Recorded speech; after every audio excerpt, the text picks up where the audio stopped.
Hello, Howard. Oh, it's Hello. on. Hello. Let me get this camera looking better. How are you? I'm good, thank you. How are you? I'm so good. I feel so honored that you folks, let me just get my volume, that you folks have asked me to join you. Thank you. Yeah. I think it's going to be a lot of fun. I think it's going to be great. Pesach, it's so funny. We'll talk, obviously, but it's so Yeah. funny because I think everybody loves Pesach, but people are so intimidated, and I don't see I was going to why. say, so afraid of it. Oh, they shouldn't be afraid. They should be afraid that we were once Avadim Hayinu, that we were slaves in Egypt. They should be E- afraid of that. exactly right. No, it is interesting how how intimidated people are by it. And also I think maybe because as they take the baton from the generation before, they think they've got to do everything exactly as it was, because that's how their parents or their mother did the Seder. So yeah, I think that could be part of it as well. It's so interesting. Well, I know we'll cover all this as we're speaking. Mm, My husband is Israeli, and he said, and I also witnessed, I can't say participated, but witnessed Seder with his father leading. And hmm. he was from Romania. He was so old school. Ah. Oh, so, And so Israeli, but still Ashkenaz. oh yeah. Oh yeah, both of his parents Ashkenazi, but he led the Seder and you just sat. You just sat quietly and you tried to get the kids to shut up and he read and no one discussed anything. So I'm not sure I Wow. understand how anyone gleaned any meaning from it.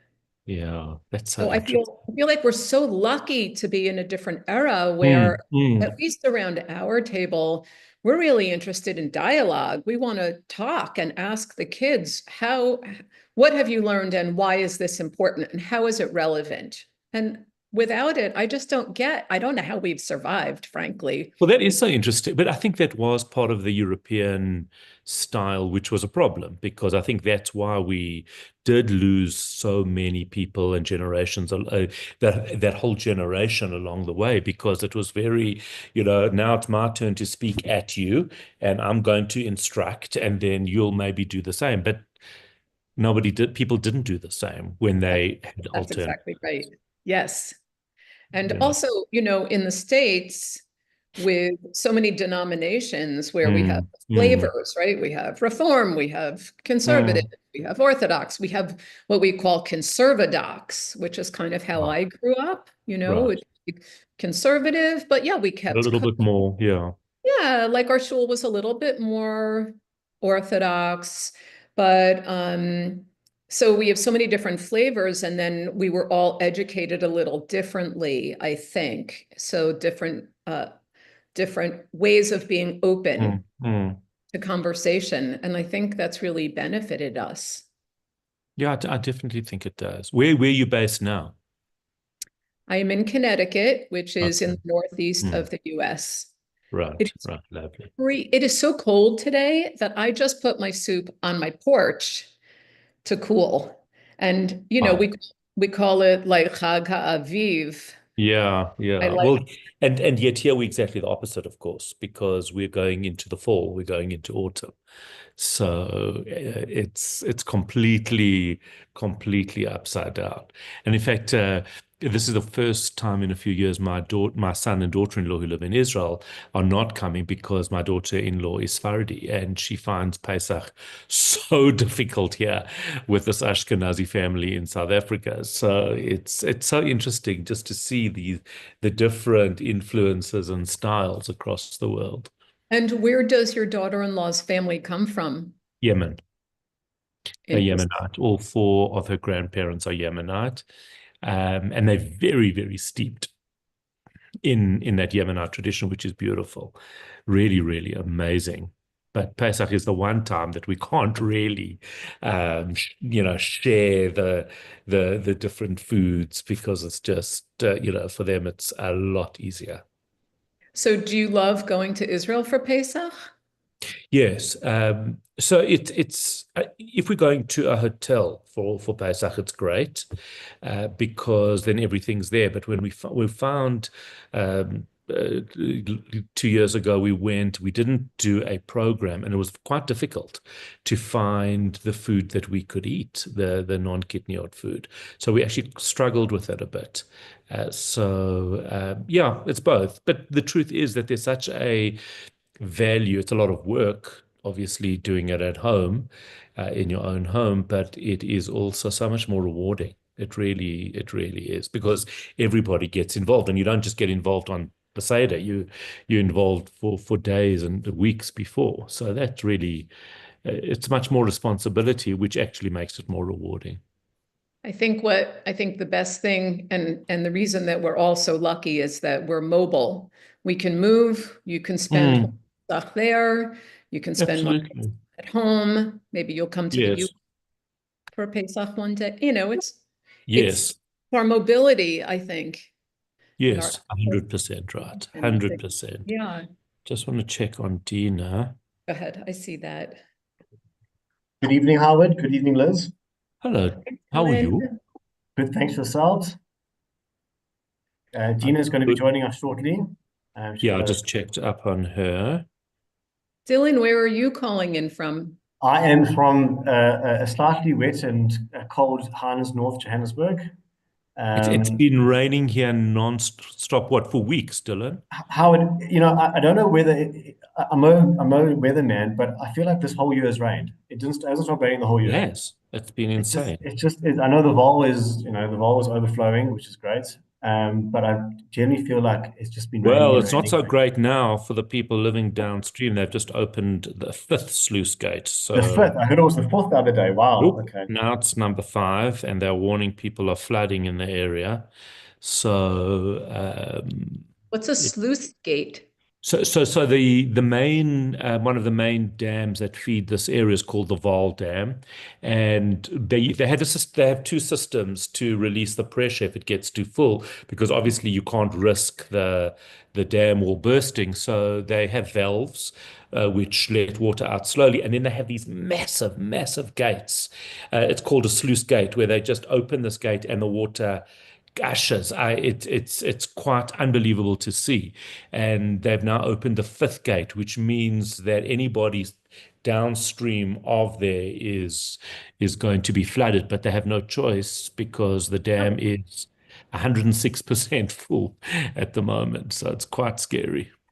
How many more gates are there? I actually don't know. I was actually meant to look it up. I've got a radio show, and I thought to myself, if I'm talking about it tomorrow morning, I better look up how many gates there are. But yeah, I'll find that out in a minute. But yeah, it's crazy because we started January. It was almost like a drought. We were at 23% full in the Vol Dam, and now it's 106% just in a few months. So it is quite something. So that's probably all you're going to hear a lot of that from anyone listening in, tuning in from Johannesburg will be talking about that, I'm sure, because it's All the a all the people that do waterproofing in the area are having a field day. exactly. I Dina know our says roofs she's are trying to taking connect. She's having some issues, but I think it's on her side. So on her she'll side. in a moment. Liz, where you calling in from? I'm calling in from Connecticut in the United States. So that's the Ah, East Coast. We're an hour from New York City. And as I just said to Howard, it's just freezing here. I mean, So my it other daughter-in-law comes from a place called Pomona, New York, which I'd never heard of until my son started going out with her. I didn't know such a place existed. nice. I'm married to an American. Yeah, yep. Also living in Israel, but yes, married to an Oh, American. interesting. I think I don't know. I think it might be upstate New York, which It is is. Well, it's near, I think it's not that far from Muncie. I think they just don't want to say that from Muncie, which I fully understand. okay. Okay, So, I get it. Yeah, I got it. That's you why I know, probably don't know it. right, Liz, exactly. many years ago, I went to America, and I'm proud to say the only city I ever been to America is a place called Syracuse, New York, or Yes. Syracuse. And Yes. I never been to big city America. I never been to New York or to LA or to, San Francisco. I've just seen small town America. And so in my mind, that's what America's like, small town, upstate New York. And it's peaceful and it's suburban and it's like what you see in the sitcoms we grew up watching. And I'm sure where you're from is quite similar to that. We live in a very special place, actually, because we're close enough to the city where people commute, but we're far enough out so that we have a good amount of land and we don't really see our neighbors. And I get to grow a lot of food. And I'm not on a farm, but I'm still near farmland. So I get to access food from area farms. We're in a really beautiful spot because we're also near the water. So we're like between the water and the forests. Oh, I didn't Yeah. realize this was open. One of our listeners, Kim, just messaged me. Apparently, we have 12 sluice gates. So there you go, Oh, oh, Wow. wow. Wow. of which There's, 5 are open. Thank you for that, Kim. Oh, and it's now 112% full, which is just a bit scary. where you're from, it's very different to where Howard and we are very far away from any farmland or any sort of Yes. um, We don't even um, grow vegetables, or I don't. Yeah. okay, let me just promote Dina here.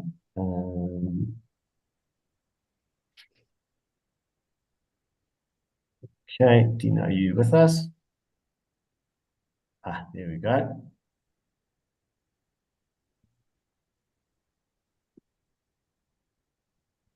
Let's see. I'm not going to Dina, touch. Dina, just your camera. There we There we go. go. Gina, Guys, I fashionably am so late. sorry. Obviously, technology dictates the way we Mm-hmm. do everything these days. And yeah, my computer doesn't want to join Zoom tonight, so we're on my phone at the moment. I'm Oh going to try gosh. and fix that as we go. Crazy. Hi, Dina. Hello, it's so nice to finally meet you online I guess you can call it online in person. E-meet. Mm. It feels it It's feels it feels a lot like in person, which is interesting. If we hadn't had that damn pandemic, we would not be saying that, but it does feel like in person. It's true. Absolutely. absolutely, absolutely. So let's tell me where are you at the moment? Shame she's answered this Oh, question I'm so 3 times, sorry. this poor woman. I You're in feel like I feel like I feel like I'm a Gr- sleuth. No, I'm kidding. Groundhog Day. Yeah, so I am in my kitchen. I am in Connecticut, which is the Northeast, on the Northeast part of the US. And we're expecting spring, but we don't have it today. It's very cold. I told Howard that I made I made my chicken soup this morning and it's out on my porch cooling, my winter refrigerator. And we're an hour north of New York City. Amazing. Yeah, Howard and myself have both lived there. So Where have you lived? You go first, Dina, because you're not ashamed about where you lived. Oh, yeah, you've got a lot to answer for, Howard.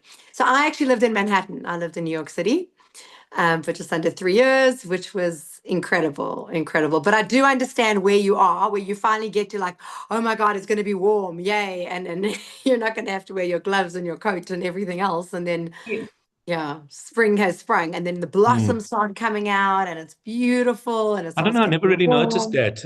In the 5 towns, it always seemed to be raining. It was always winter there. I don't know, Oh, but or you were that in the maybe it five was just towns? people's souls. I don't know. You were in the Um, five towns. Is that I know. right? Yeah, but don't judge me for it. I was very young. Young. I Okay. wasn't that young. We had 3 kids there, but still, yeah, it was an interesting experience for a South African to live in the 5 towns. But you had a lot of kosher food there. Well, that we did. That Yeah. we did. Yeah. Yes, yes. There was So a lot of things that there was in the 5 towns, so that was great. No, it was definitely a very interesting experience. Glad I had the experience, but not a place that I would necessarily want to live. Maybe it's changed now a little bit, but okay, not. I'll just tell you that it's so foreign to me And yet I know it's Long Island, and I'm only in Connecticut, so you're kind of aware of the map. I've never been. Like if Really? I were to Oh, go, I would You're go. kidding. It would be Yeah. like a field trip. I Or hear what we that. call a I field do trip. hear And it's that. sure. Yeah, it's not part of my it's part of my awareness, but Yes. the writers that I know who are there are all on the very Orthodox side. And I don't really go. I've Interesting never that, gone, eh? to be honest. That's fair. Yeah, yeah. That's absolutely fair. That's very funny. And have you always been in Connecticut? I grew up outside of New York City, and then I went to university in Boston. I met my Israeli husband there, literally bumped into him at the library physically, like talk about Beshert, I guess. And we lived in Boston for about 12 years, and then we moved to Connecticut. So had a Wow. baby in Boston, had a baby here, Lovely. so. Amazing. And so now tell me, so you've had, well, we'll talk about how long you've had your blog and stuff, but have you always been interested in cooking? Have you always done this? Is this like your calling in life? Do you want to hear it now? Okay, well, we can talk about it. We can talk about it. We can ask Dylan also how his day's going. Dylan's in the throes of preparing also for Pesach. He's got a kid. His kid is like running around. He's shopping. He's cleaning. How your house also must be chaos. I know that. But Dylan, tell us about your day. Yeah. This is peak season of being Jewish, where everything happens at once. Your kids are coming to the end of their school term. So holidays is on the horizon. It's Pesach coming. It's the weather's changing. It's the queues at Kosher World are out the door. There's a slight panic, but excitement in the air. So yeah, look, Dina, it was a busy day. It's going to be a busy week. We are very excited. It's our Pesach edition of the Jewish Report as well, which we're working very hard on. And there's going to be some incredible content in that as well. And we've got a webinar coming up on Tuesday as well. So it's peak season at the moment, very exciting times. But as you can see, I'm a tired dad because at the end of the day, we're still parents and we're still young kids, as you can hear in the background. So yeah, thank God, all is good, but it's been busy. Over to you. Yeah, Howard, tell us about your traumatic day. No, I just left the house. I thought it was a lot safer to actually leave the house and do the running around part of it. Because, when your wife becomes your mother-in-law, and of course I mean that as a compliment to them both. Absolutely. Massive compliment to them both. But I know when it's not safe to be around, and today was just one of those days. So I was either out the house or I was basically rocking myself in a fetal position upstairs. Funny.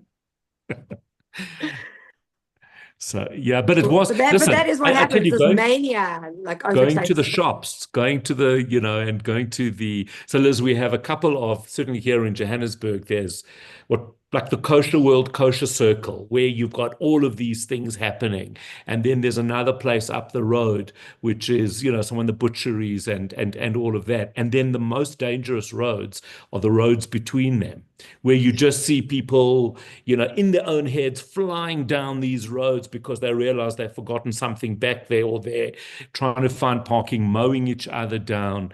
It is quite something, but it's no different anywhere in the world where there's a Jewish community ahead of Pesach, no doubt. It's a little bit like what we started this conversation, you and I talking about, which is, the pressure. I mean, I think we'll talk about it, but the pressure to perform, the pressure to produce, and then the ensuing panic. Of course, everyone feels panicked because how do you make it perfect? You don't. Right. 100%.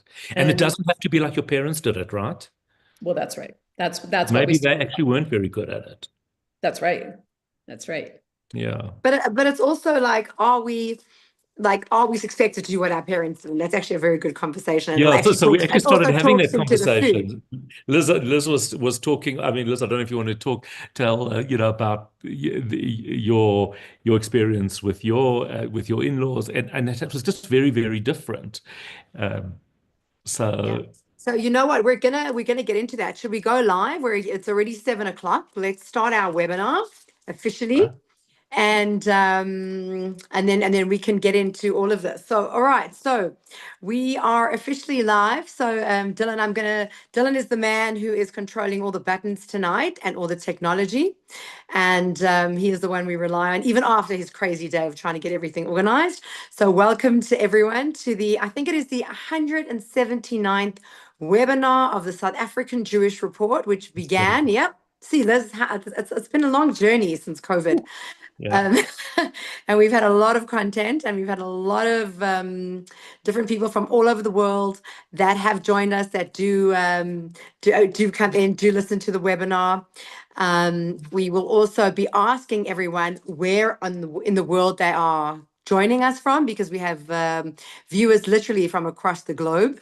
We are very excited to have everyone. We also obviously are putting out a very special edition for this week's Jewish Report coming up, which is our Pesach edition, which is always our bumper edition. I don't know, Dylan, are you going to put that up on screen to show everyone? Because those are available at all of our kosher outlets, at all the different distribution centers. We have actually cut down on some of our distribution. As Howard will tell you in most of our webinars, we are currently in a fundraising campaign, because, The other as we Howard. know, sorry, not this Howard. Sorry, I forgot to tell you this. They're actually, Yeah, being there unfamiliar are with two of South us. Africa, there are two of them. No one can tell them apart. Their wives, well, your wife definitely can. Well, I would hope, yeah. No, well, generally, there are two Howards. People mix them up all the time. They are very different, actually. But the other Howard, who's the chairman of the South African Jewish Report, has been on our webinars recently, talking about our fundraising efforts, and for the fact that we do this, as most of us are volunteer situation. Our paper is distributed for free. We have a website. We do a lot of different stuff within the community, and all we ask is that the people that do watch us, that do get value, that hopefully that they are able to contribute if they can, and especially around Pesach. Also in terms of, let's just see where people are calling us from, are watching us from. So from Port Elizabeth, Yaakov, thank you. From Leicester, England, from Durban, PE. So we get a lot of, as I say, we get a lot of a different audience, which you'll see, Liz. And I know that obviously you've also done this a lot. I think you've had a lot of connectivity around the world. We'll talk about that now in your recipes as well. But just lovely to have you. And so what we're going to do also for our normal viewers, what we normally do with this webinar for Pesach and all our different pre-Yontif cooking shows, is that we have a lot of our chefs or cooks from around the world. They do a full demonstration, and then we go one by one. But what we decided to do this time is actually to go the route of the new generation, the millennials, which is the TikTok view, Instagram view. So we're going to start with you, and you're going to take us through your inspiration, your cooking, what you do for Seder, what you do for Pesach. And then we're going to show a whole bunch of different contributors from around the world with really incredible and I think very innovative stuff that we have found that I think a lot of people will enjoy adding to their Seder and to their general Pesach meals. So without any further ado, so first of all, Howard, thank you for joining us. I know you have a very busy schedule, and he's got to be up very early tomorrow, Liz. So I told him we're here for a good time, not a long time, because these can go on for like 4 hours. Right. But we'll be good. We'll be brief. People will get their recipes. They'll be able to wow their guests. And we're so glad that you could join us. So let's tell us a little bit about yourself. You run your own social media channel, Kosher Like Me. Tell us about yourself. Sure. Well, first of all, I'd like to thank you all, Dina especially, for inviting me to join you. I did finally get to South Africa after the pandemic and after my daughter's wedding in 2022. And so I'm really happy to connect with new South African friends. We have a lot of South Africans in our community here. I'm calling you from Connecticut, which is the state just above New York on the northeast corridor of the US. And as I mentioned, as we were preparing this call, it's freezing outside today. It's supposed to be spring, but I've made my chicken soup this morning and I've put it out on my porch. I call it my winter refrigerator. I never mind having it, but it is supposed to be Chag HaAviv, the holiday of spring. Doesn't feel like spring today. So yeah, I started writing in 2011. I have 12 years of content on my blog. And my favorite thing to write about really is the intersection of seasonal foods, local foods, and Jewish lifestyle. So Kosher Like Me is really about how we keep kosher. Our home is strictly kosher. And when we're out, we do what our grandparents did, which is we eat fish and veg. So, but I'm very, very involved with the local farming world here. And what I want people to do is to try to consider eating. I mean, we eat traditionally, but we also eat seasonally. So that's kind of the combination. That's the sweet spot for me. Absolutely great. And tell us, what are you going to be making for us tonight? Dylan, just hold, let me just give Dylan a note. I said that we would start with a musical interlude, but we'll do it after you because I've got a very special treat that I found for us for Pesach. But yeah, tell us what you're going to be making for us tonight or what you think we should prepare. So much fun. So my house is under construction right now. I'm renovating 3 rooms. You can see my kitchen, which I completely gutted and rebuilt last year. I won't be cooking with you today, but I will be telling you about my vegan asparagus soup. So, I mean, there would be a rebellion at my table if I didn't serve chicken soup and knedlach or matzo balls. There just would be. Everyone wants it, but we often have vegetarian guests at the table, and I think it's essential that we serve a second soup. And so asparagus are really the first vegetable to pop up here in Connecticut. And asparagus are very interesting vegetables because when you plant asparagus, you cannot harvest them for the first 3 years.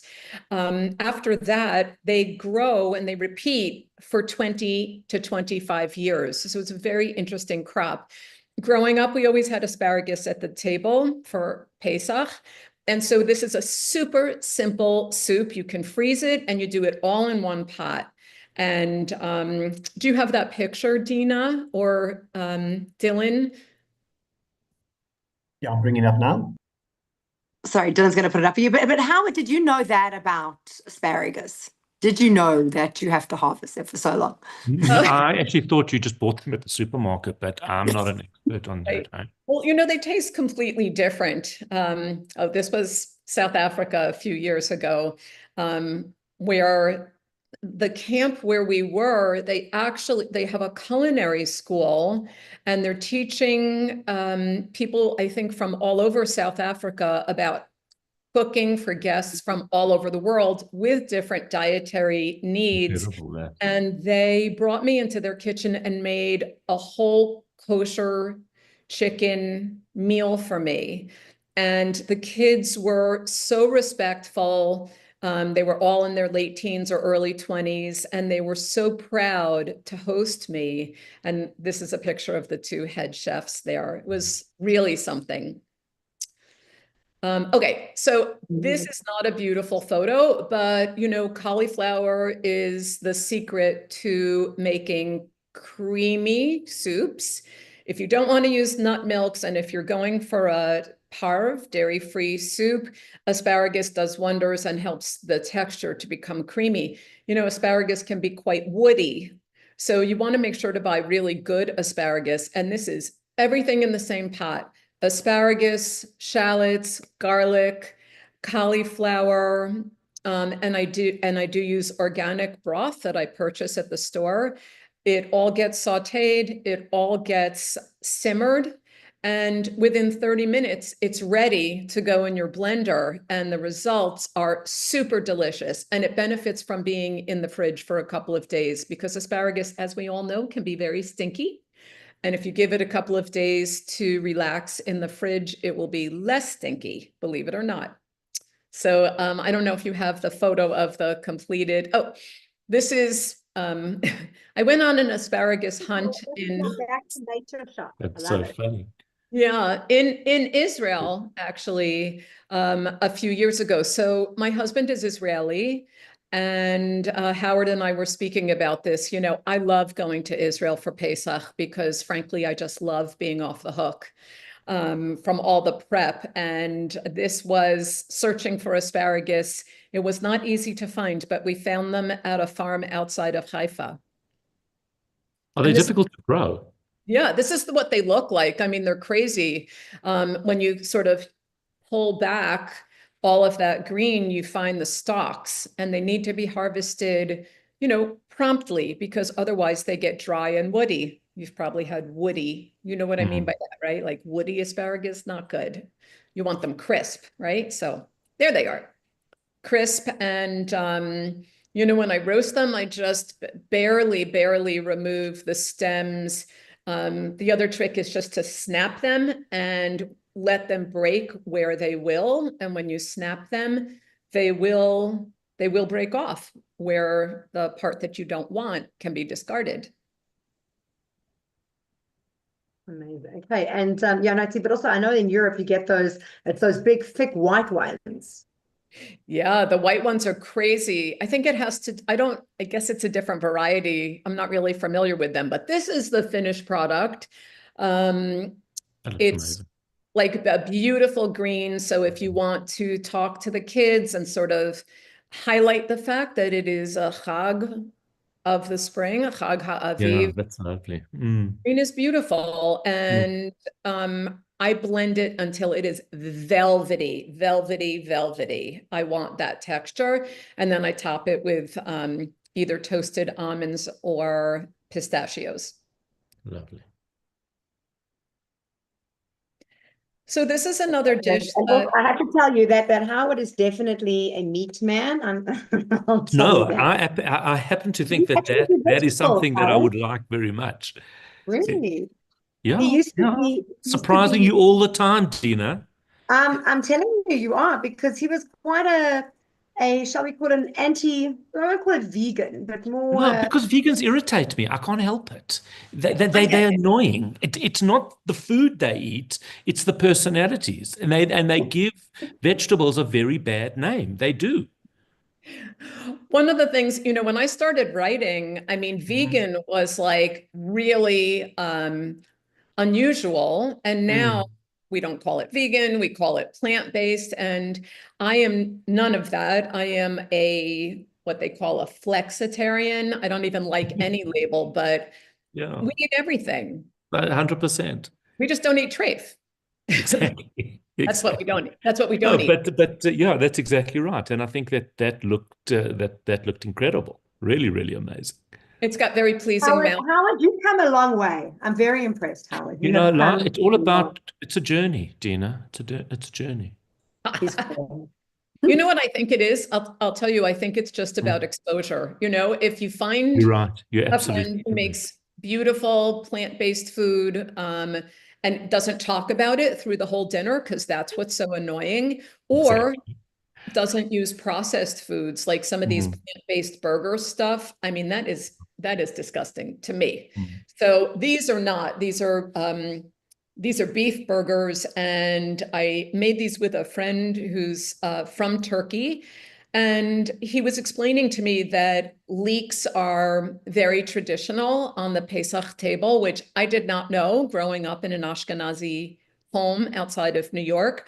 But he said that around the table in Turkey, they distribute leeks, like the Really? stalks of leeks, Oh, I physically. love this story. Listen to this. Yeah. You know this, Tina?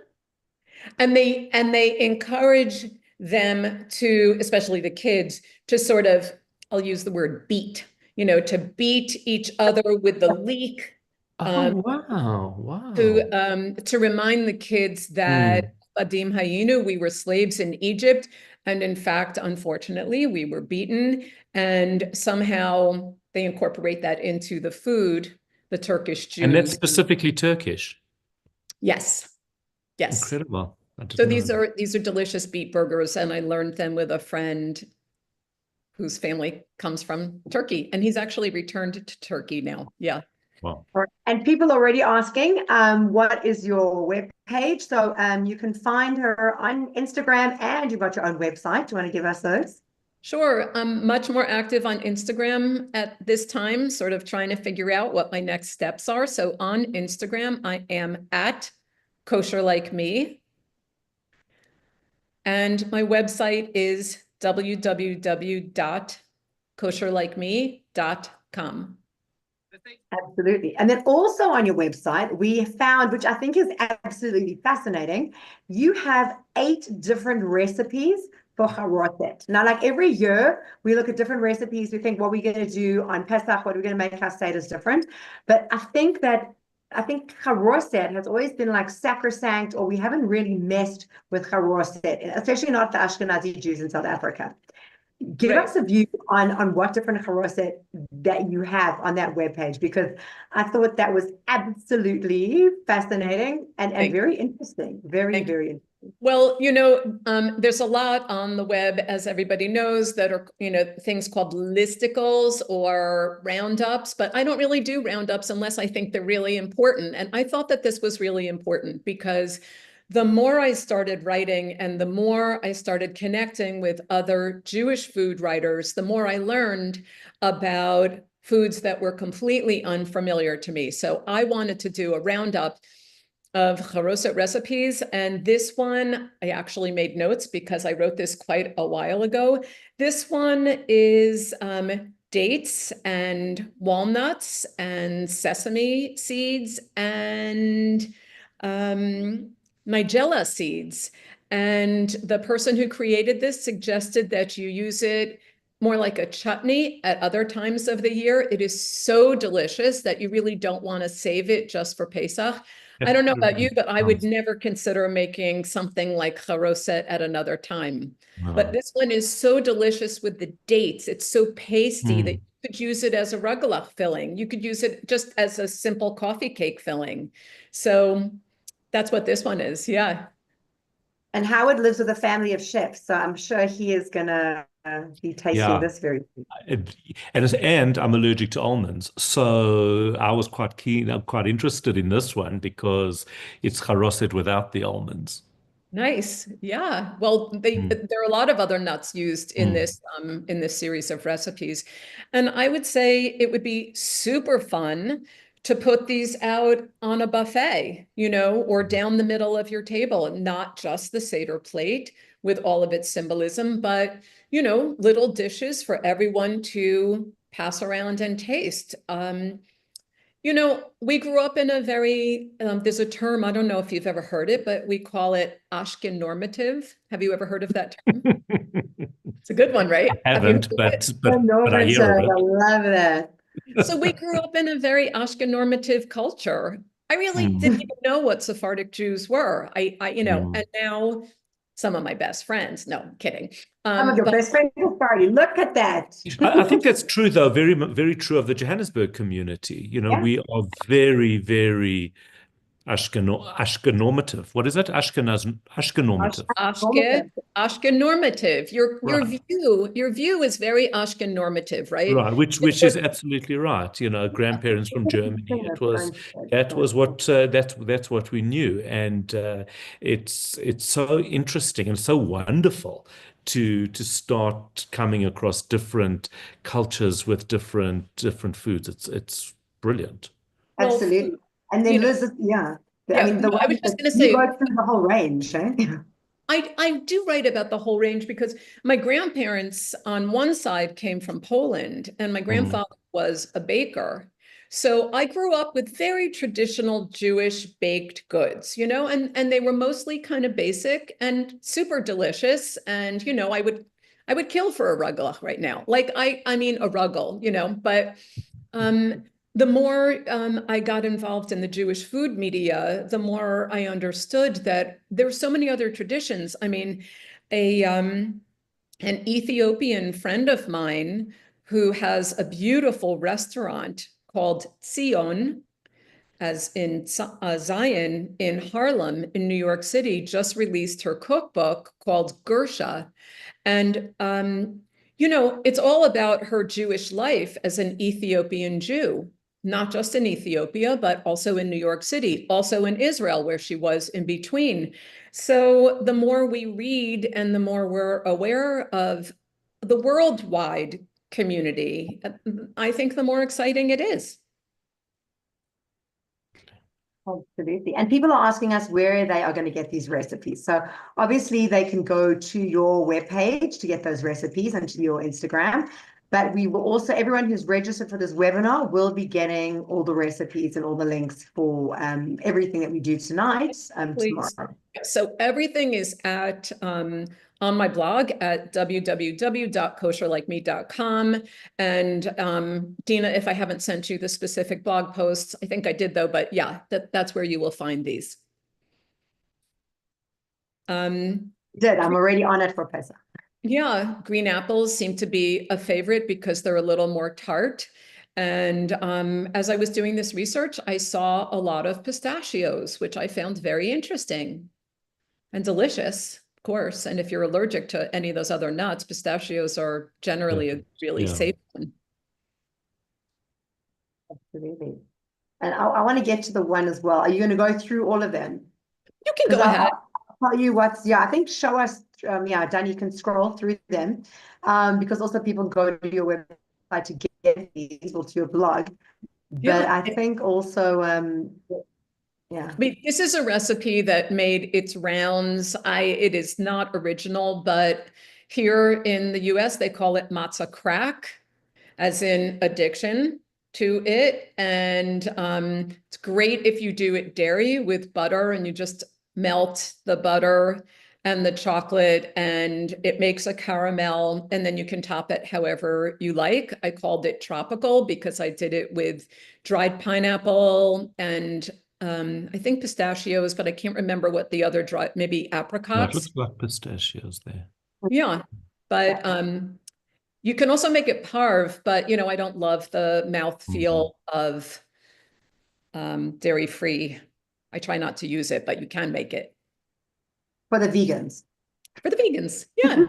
For the I'm sorry, there was some the vegans alone. They were vegetarian Really from sorry, so yeah, so Danny's also going through down, I think, the different charoset options.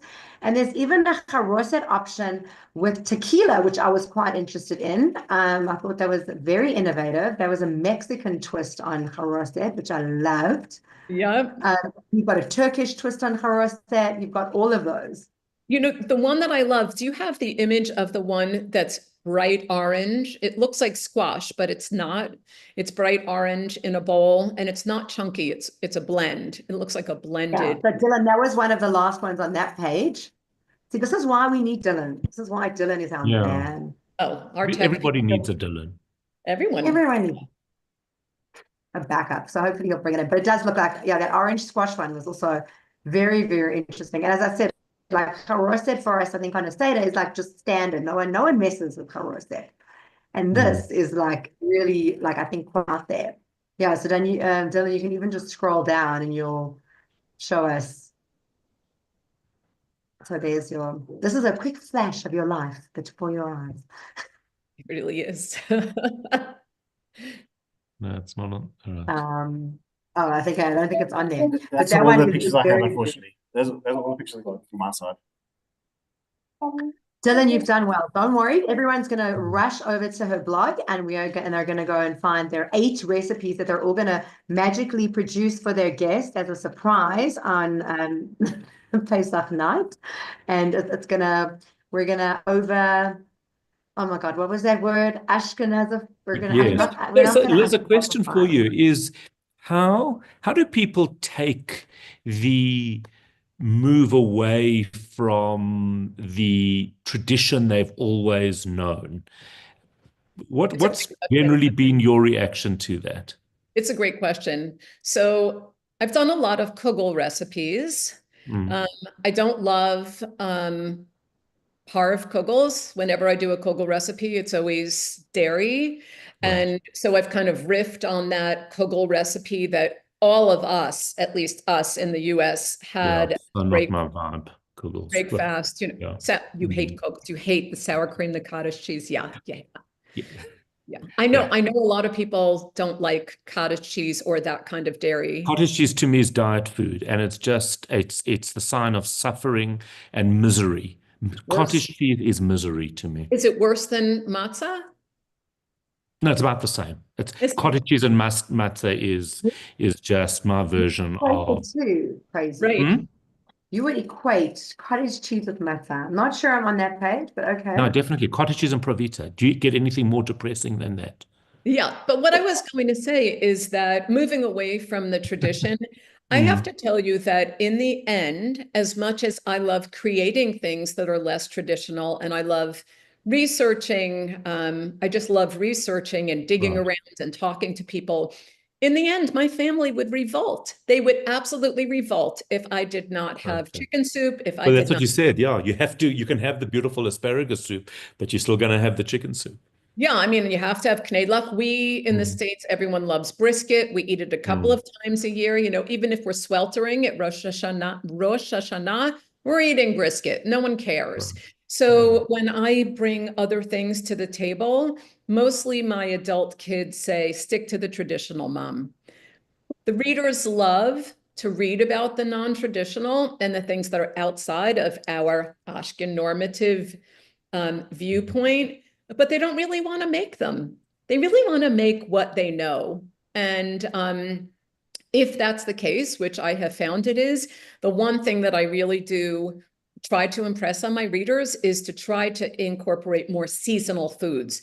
If you're shopping at a farmer's market, if you're lucky enough to have all of, if you're lucky enough to have farms and farmers markets near you, do pay attention to what is growing or presented at Pesach so that your meal can reflect that.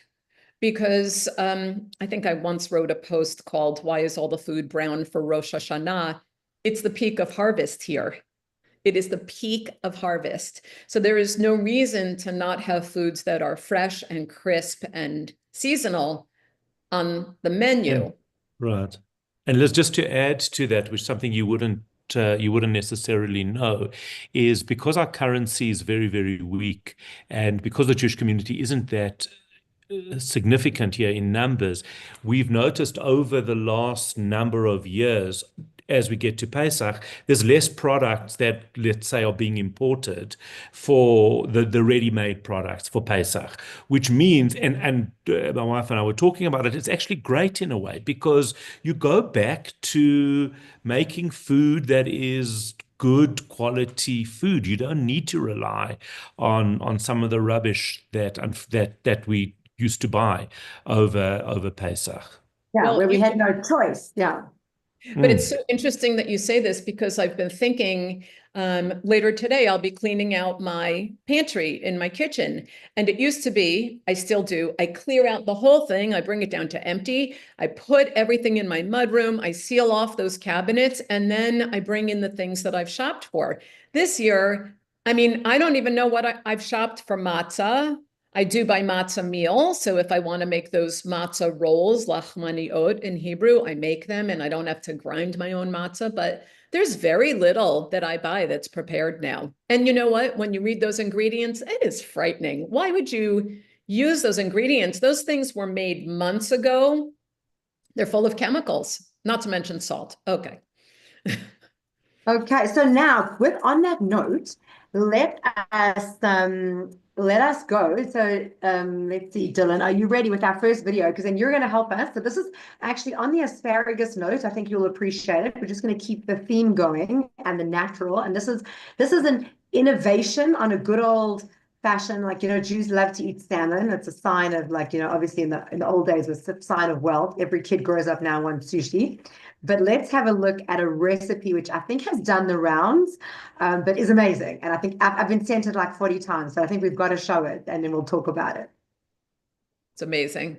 בואו נכין חלות סלמון בקרסט פיצוחים הכי קל שיש, רמת קושי להשמין בחג. לוקחים נתח שלם של סלמון, חותכים אותו ל6 רצועות וקולים 2 חלות. איזה יופי. לוקחים את הפלטה של הנינג'ה גריל פרו-מקס, שמים אספרגוסים, כמובן אחרי שקצת גילפנו אותם, שמים שמן זית מלח גס, לוקחים דבש בקערה, לימון, חרדל דיז'ון, שום, שמן זית, מלח, נותנים בה הרבה. אני לוקח את הקוצץ, שם בו פטרוזיליה, אגוזים, פיסטוקים, נותן בטחנת, מורח את הסלמון ומפזר עליו קצת קרסט. זהו זה חברים, אני בוחר בנינג'ה גריל, כי סלמון יש לו נטייה להתייבש, ובגלל שבנינג'ה גריל יש חום אחיד ופיזור טוב של החום, הוא יוצא עסיסי. הנה, תראו בעצמכם 20 דקות בדיוק, ובואו רגע נקשיב לקובי. מה הכיף הכי גדול? אתם פשוט לוקחים את זה ככה ומניחים על השולחן. וואי, איזה עסיסיות. יא בלולו, שם בלולו, עם ישראל חי! Now, I absolutely love that. Look, he's very enthusiastic. Oh, love him. I love enthusiasm. I love enthusiasm. So that's a guy named Kobe Edry, also on Instagram. Again, we are going to be sending this to everyone.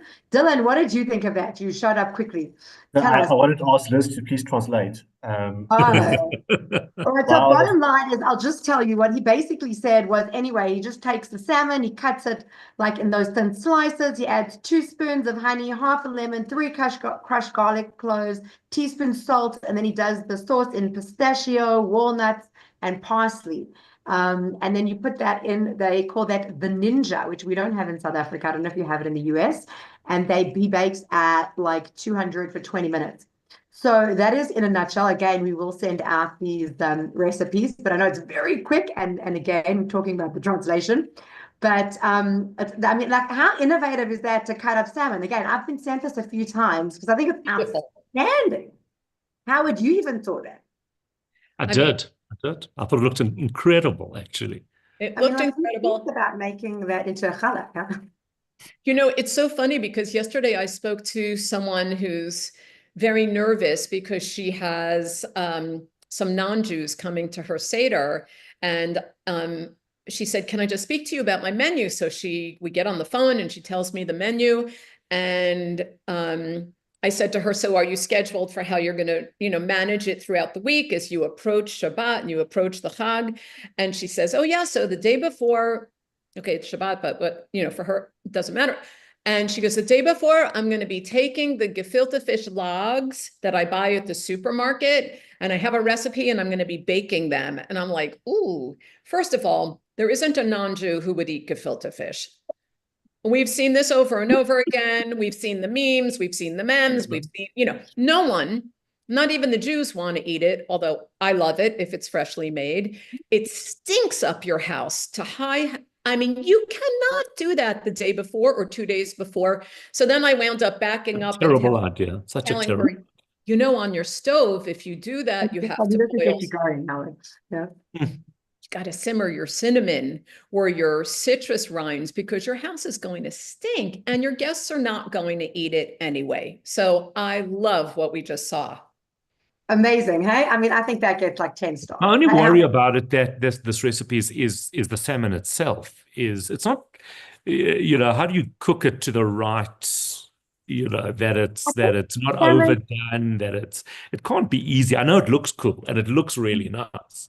Yeah, but so we don't have a ninja, because I did think about this. It was a very big thought. A great question, Howard. I could see you live in a house that cooks and a family of client chefs. Well, especially because salmon's got to be done right. No, absolutely. But thank God you've got foodies. So what they have is a ninja. Ninjas actually, I think, are more like a grill. We don't have those. So I thought, like, could you put it in the air fryer? Now stop it with this air fryer business. Please tell them these air fryers. I don't know who came up with this air fryer business. It's not okay. Don't be a hater. You know what? If you don't want to eat fried, don't eat fried. Don't pretend you're eating fried because you're eating dry chips out of the air fryer. With you. I can see that to Ilana Guild Estelle Katz saying air fry. Just kick her off this webinar, Dylan. Guys, I'm with the audience on this one, okay? Don't be a hater. Air fryers are the bomb. They make life so easy. But I'm just saying on this one, I wouldn't put it in the air fryer. I would slippery slope with this air fryer business. And I'd put it in the oven 20 minutes and then see how it's doing and then carry on. Know what? Liz, what's your thought on air fryers? Well, I was gifted one and it's still in the basement in the box. Don't tell the giver. I mean, that's because you haven't used it. This woman. Use it. I know, but we'll do a poll. We'll do a poll shortly. Air fryer, yes or no? Don't. It's just going to give South Africans a bad name, Dina. But Dina's right. You know, it's really not complicated, and we all know this, to cook a piece of salmon. So just go for undercooking it a little bit. It will cook a little bit more when you take it out of the oven. And if it needs to be bronzed or browned, just throw it under your broiler for a couple of minutes and you're done. Like, it's not complicated. Exactly. Although I love this comment in the comment section. Nonsense, Howard. Nonsense. Right, absolutely. You know, this is why they always start with me. It's unbelievable. They do, but just so you don't feel bullied, we're going to move to the next video, which is the chicken variety. So we're moving away from fish. We've done our starters, and now we're going to move to chicken. Nothing wrong with the chicken. Also, everything's going to be different. Just look. Ooh. Welcome to Passover Recipes You'd Eat All Year, Part 2. Have you ever tasted the famous Matzah chicken? Oh my god, it's so good. So I was telling my mom about it, and she decided to recreate it, and she's made it a few times, and I decided to film her, but first I added my own little twist. The problem is my mother can't give a recipe for her life. Hey, mash and videotape it. There were a few hiccups along the way, but we managed to make the most incredible kosher for Passover Matzah schnitzel. She even forgot to measure the amount of matzah meal that we used. You're gonna put it into your video? Yes. Now for the important part, you're going to take a thinly pounded piece of boneless chicken breast, top with your pastrami stuffed mashed potatoes, and then top with an additional piece of chicken. And you're going to bread like you would any normal schnitzel, except you're using matzah meal. Fry lightly on both sides, and then you're going to finish cooking the chicken in the oven to ensure that it is fully cooked through.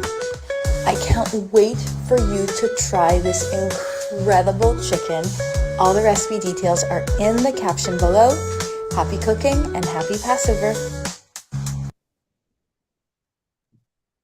Now, how cool does that look? That's a nice little twist on a little schnitzel. Yeah, I'm going to leave this one to Liz because I've said enough. Liz, what do you think about it? I think it's innovative. I think it's great. I think it adds potatoes. You've got a whole meal in your single schnitzel. Listen, I think that schnitzel for Pesach is a no-brainer because matzah meal is so easy to deal with, and there's no compromise. I personally don't like to add additional meats or things that are... That to me is the part that's weird. That pastrami bit. Pastrami, that's feels what I love unnecessary. about it. It's like so unusual. You're eating your schnitzel and there's your pastrami. I feel like the one thing I don't want to surprise me is like my schnitzel. I don't want a surprise either. But I do, like, if I showed that to my husband who loves meat, he would love it. He'd be like, yeah, pastrami in the schnitzel as a surprise, let's do it. I personally wouldn't do it because I would prefer to go with something that doesn't have a chopped, preserved meat in it. But that's just me. You know, I'm a purist. They're being horrible to me here, Dina. You're going to have to protect me from this crowd. Are they being mean? Are they being mean? So just so we also give credit over there, that is Erin Eats. She's in Canada. She does tend to taste all of her stuff first, and you see the reaction, but she's great. She's got great recipes.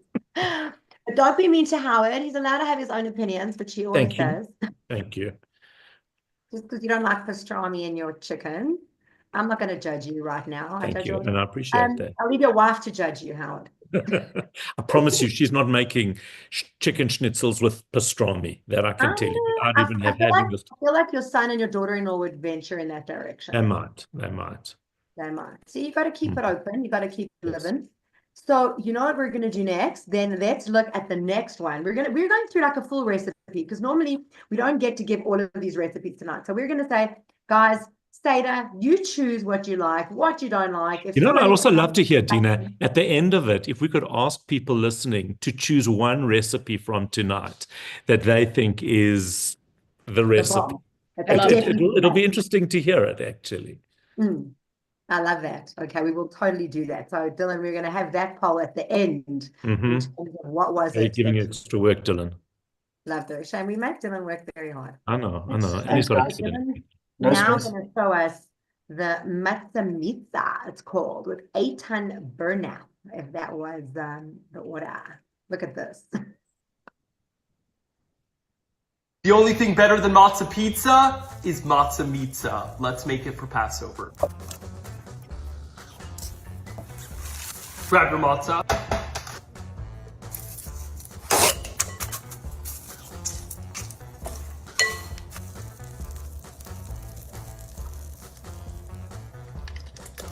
Wow, that looks incredible. The crispy matzah with the spicy meat and refreshing salad on top is better than any matzah pizza I've ever had. I like that one. Does that get a thumbs up from you? Liz, what are your thoughts on that one? Well, first of all, it touches my heart because I know Eitan. Eitan was, he was a young teen in our community. We used to have a kosher food bloggers conference every year in New York before a kosher food expo. And he was a young kid and he was so determined and so fabulous. And now he's on a daytime talk show with Amazing. Drew Barrymore. And Drew Barrymore from E.T. Do you remember the little girl? That's who Drew Yeah. Barrymore is. And so he's really a star. And I just have a soft spot in my heart. I don't like things squeezed and like all Yeah, over the only thing I was going to say, I don't know what they put on top of it. I just felt it was It's about it the was very photo. nice without it. It's about the photo, though. You know, you got to have like a spritz of something. And also, I personally would love that salad just like as a salad. But, you know, if you're creating recipes for media, I think it's a great recipe. Looks great. Yeah, and I think it adds what I like about the salad on top of the meat. So I think obviously that you get the crisp from the matzah, you get the Moorish food within the meat and the beef, like the mince, and then on the top you get like that fresh little Texture. spring. Yes, Yeah. I like the combination actually. I think it Me looks too. good. Yeah. I like Yeah, it but too. as you mentioned, sorry, actually, when I was watching a couple of his stuff, it's amazing that he totally is the food guy for Drew Barrymore. Like he I really didn't know is. that. Incredible. How cool is that? Yeah. He was making videos in his parents' garage when he was 13. Okay, you can Google him. He is a true star and you know, super creative. Proud to have him representing us. Yeah.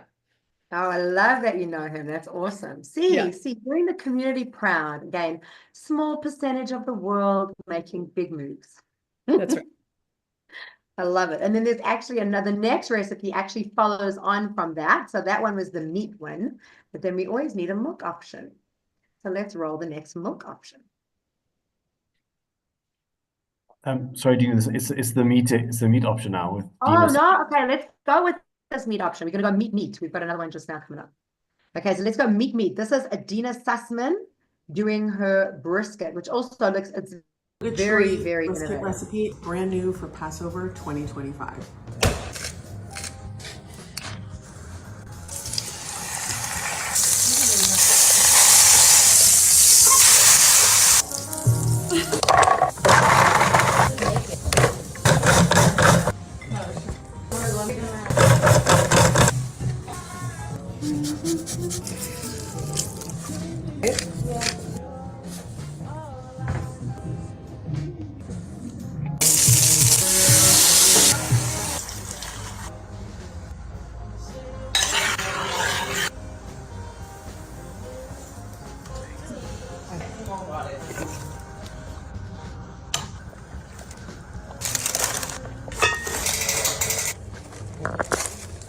Incredible. This looks so, it got so. She's a buzz. I'm excited. A new brisket.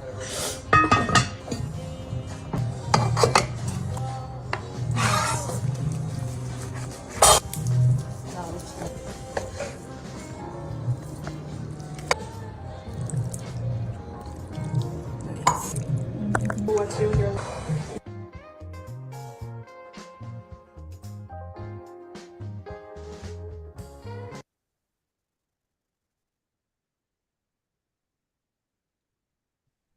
Liz, are you smiling? Do you know Adina as well? I do. I mean, Oh, convenient. Yeah. I mean, if you don't know Adina's book. Oh, as I said, my house is under construction, so everything is packed. I have a very large Jewish Jewish cookbook library. And I think her first book was it might have been called Israel Eats. And I mean, I love Adina because she's just very natural with the camera. And I love the way she puts her hands in there and she's touching that gravy and she's cool with it and she wants you to be cool with it. That's the way we really cook at home, right? But I will tell you that her book, she lives in Tel Aviv. She lives next to the shuk and she shops the shuk all the time.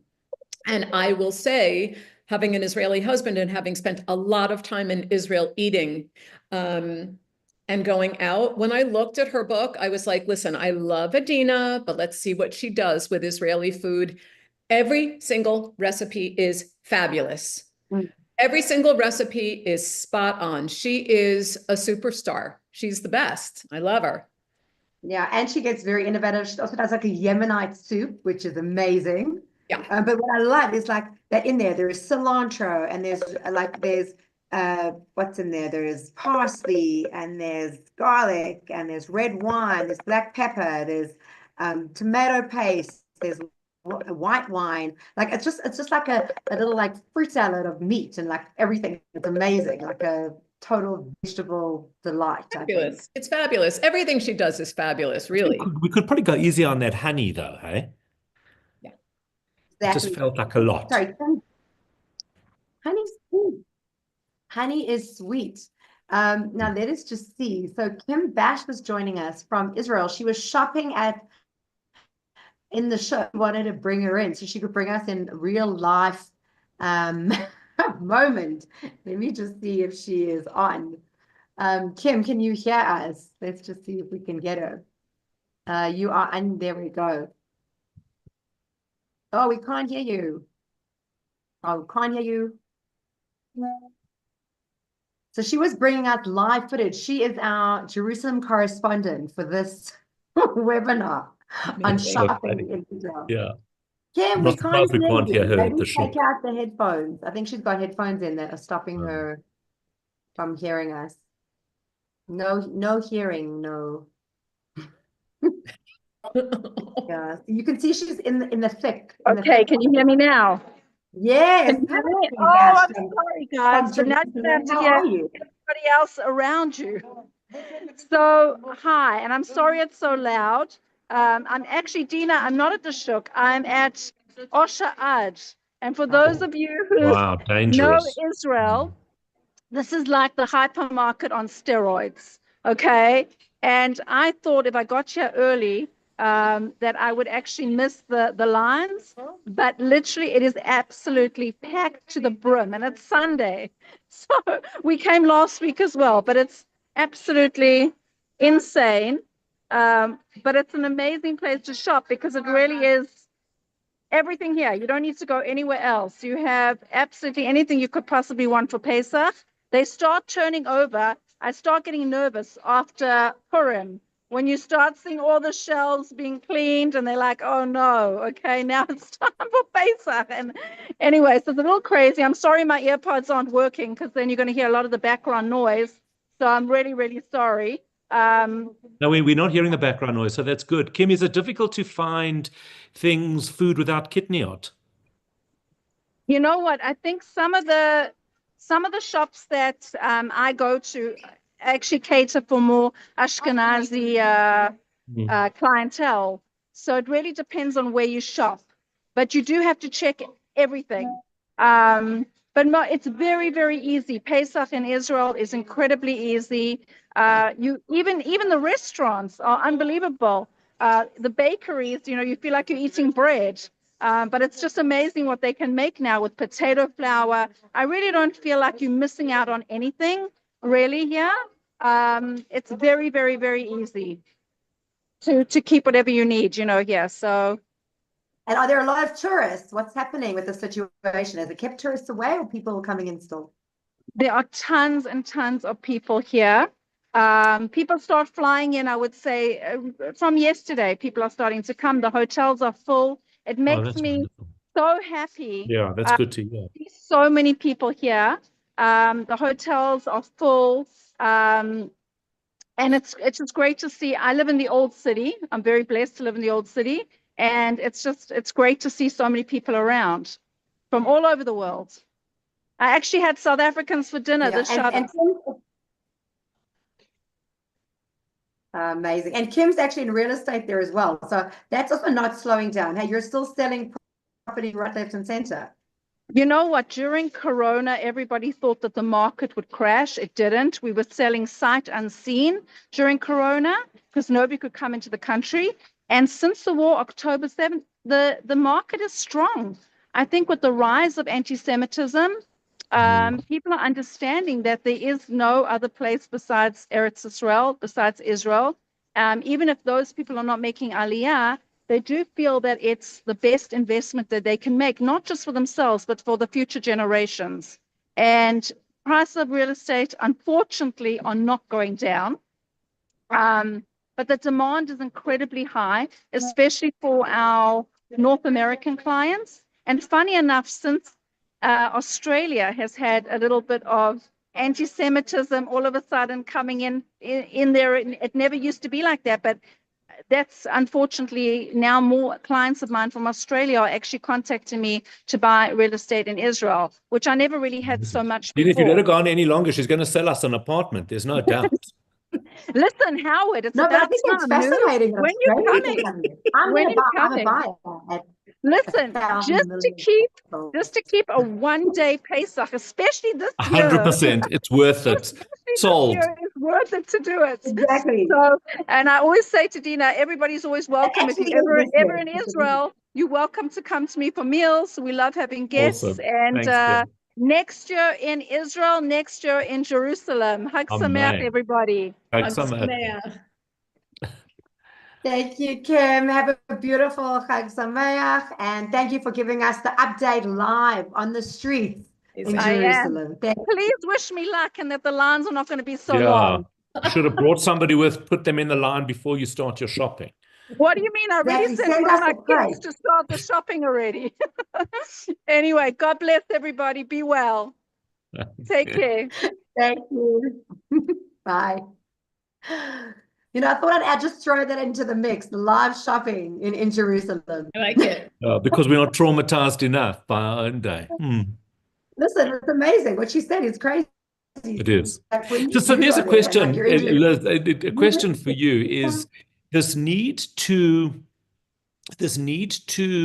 have everything that we have during the year, the challah rolls and should that be the aspiration when it comes to Pesach? I love that question because I have strong feelings about it and because I've discussed this at length with my rabbi and his wife, who we're quite good friends with here in Westport. I don't want to have chicken in what looks like a cream sauce. I don't want it I don't want to fool my brain. I don't want it to look like I have milchik with my fleishik. I eat kosher. So periodically I'll use coconut milk only for very specific types of things, but I don't need to have everything that I eat normally during Pesach. I really just want it. That's kind of my feeling as well. Like, do we need the bread rolls that aren't going to be bread rolls? They're never going to be. But so why not just have fun with other things? Well, it's so interesting because my husband is in Israel right now, and he's coming back on Tuesday. And he said to me, Lizzie, you're not going to believe it. I went to the market and I got tons of stuff, including lakshan, including noodles. And I'm like, great for the grandkids. I love that. Yeah. I was looking forward to the conversation about how we don't eat lakshan on Pesach, and I don't want to have them in the bowl. Will they be happy? Sure. Do I have to be a stickler about this? I don't want to be like the downer about it, but I agree with you, Howard. It's 1 week. Yeah, just enjoy it. Embrace it. Why fight it? I agree. I see I love the Carol, commitment to the cheese. Carol But I Matzah. am with you. I mean, I do like seeing a roll and I go, no, that feels weird. Like, and I also don't Yeah. like a cheeseburger that isn't cheese. And I think that's also weird. Exactly. So, yeah. It plays with the brain, and the brain, in the brain, we do not want a cheeseburger. We are raised to understand we are not going to ever eat a cheeseburger. So it's kind of gross. Like, to me, I don't like it. Interesting. I am with you. I am with you. Now, speaking of cheese, now we're getting really down to the cheese. Let us move on to our next item, which are Pesach nachos.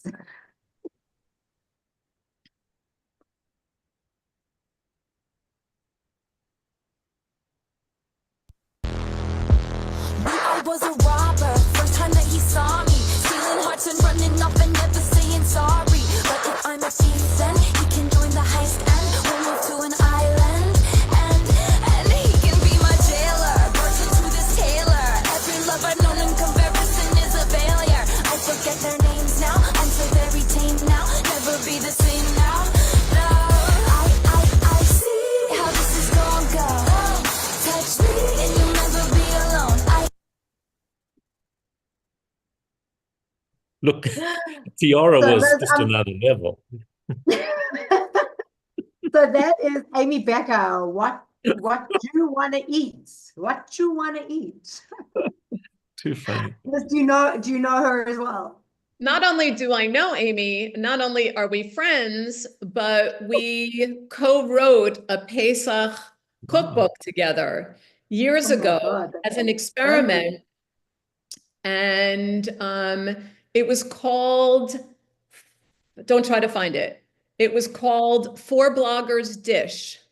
Four Bloggers Dish. And it was me and Amy and two others who, I mean, we became very, very good friends. She also has a business, which I will call out for her, called Modern Tribe.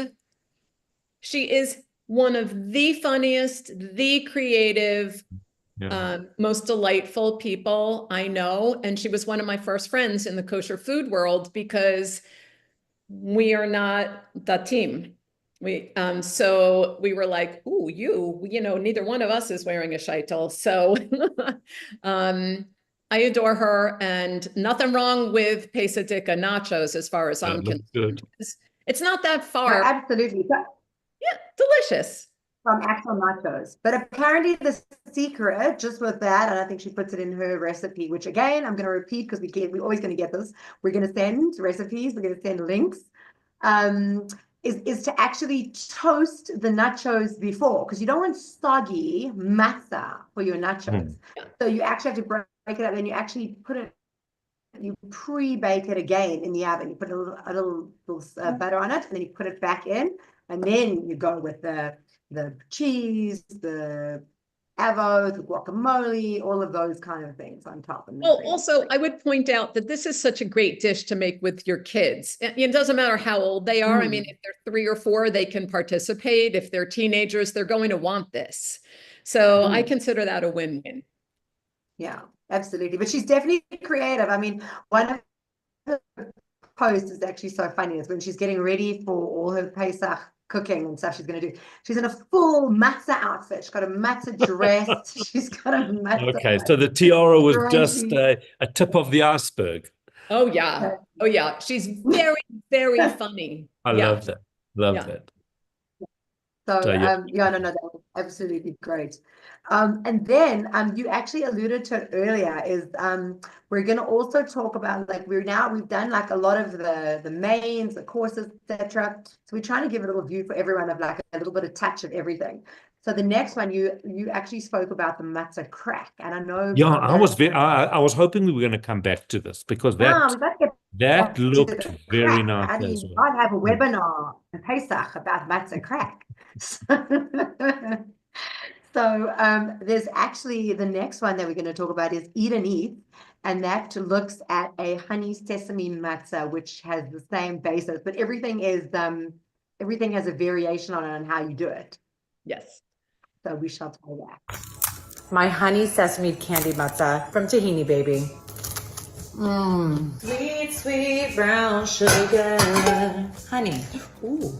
Salt. Now we bring to a boil and we have to stir constantly. I actually just added some sesame seeds to a pan and I'm going to lightly toast them. This sesame candied matzah is 100% inspired by those sesame coated toffee candies that you find at the checkout counter at a lot of grocery stores. And obviously at grandma's house. I was so excited at the idea of combining the sesame toffee with a matzah bar, which is a Passover delight that we look forward to year round. The crunch, the nuttiness, the combo is just so good. I topped the entire thing off with bittersweet melted chocolate, more toasted sesame seeds, chalva, and sea salt. Side note, you can make this recipe without the matzah and just have the best honey sesame toffee at home, just to nosh on all day.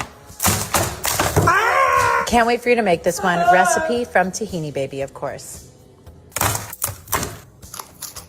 Oh my God. Do we eat sesame seeds? Do we eat sesame seeds?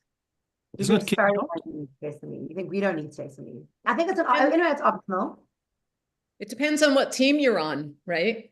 Yeah, the Ashkenormative team, I don't think do. Because this The looks too good. Ashkenormative team- That looked too good to be Ashkenazi food. No. So look, you just stop then at the chocolate, but then on that chocolate, you can add a white chocolate if you can get hold of white chocolate. You can have caramel. You can have like dark chocolate. Liz, what else? What? How would you do it? What would you? Well, I would just chop up dried fruit, which is very close to the version that I have on my site. Again, which I do not take credit for, but the variations are endless. You know, if you make does anyone here make tzimmis? I don't like it. Yeah. Adina, stop it. How old are you? I stop it. But if you make tzimmis and you have dried fruit, I mean, I'm not sure that I would want prunes sliced on Adina, do you like the prunes in the tzimmis? but I would go for I'm on the prune section. It's got to be meat and carrots. Boom. Oh, got it. Okay. Don't give me prunes in anything, actually. But so I'm a but prune so- objector. Okay. But so easy to just do any dried fruit on that. You know, you smear on the chocolate, you smear on the dried fruit, you break Do you it chop, up. do you chop the dried fruits very small? How big should they? I mean, I loved doing it like in slices. So slivers, chopped. Yeah, I think that's great. With dried fruit, that could be interesting because I would just naturally go with the chocolate or the caramel with like sea salt because then you get the sweet and the Yummy. time. I love it, Dina. That, Nice. but dried fruit could be there. Could be. See, this could be a revelation. And we don't do, as Nadine is saying, we don't do tahina. Yeah, because tahina is made from Sesame. From the sesame so we seed. can't. So we're too Ashkenormative for sesame. Yeah, exactly. We are global and we do recognize that there are some Sephardim who live in South Africa. In fact, I was at lunch today. I'm just putting it out there. With real, With actual, authentic, genuine Sephardim. Huh. Real Sephardim. They Shows made you. the carrots. They made. Were they here on holiday? I'm not going to answer that. Some do live here, and the one happened to be on holiday. The one who made the carrots. Okay, fair enough. Don't judge. But I did ask for the recipe. So I'm just saying that there is a crossover. So we have moved on a little bit. But I love that. So, but also talking about back to it, there's actually an Israeli content creator. His name is Ariel Zidon. He must be, I don't know if you've heard of him. I think he's probably 8, whatever. And he is like amazing. He's like, it's like also a ball of energy. His you'll see it is in Hebrew, but I mean, you can actually just see what he's making. But he makes like these strawberry chocolate kind of things. But this guy is like, you got to go watch him because he is so entertaining. Like, I wish my son was in the kitchen like this. So you'll see a very, very interesting guy.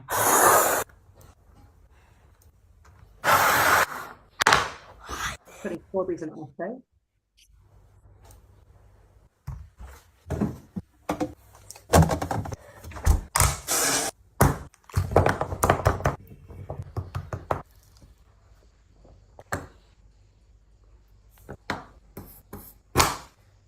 ברוך אתה אדוני, אלוהינו מלך העולם, שהכל נהיה בדברו.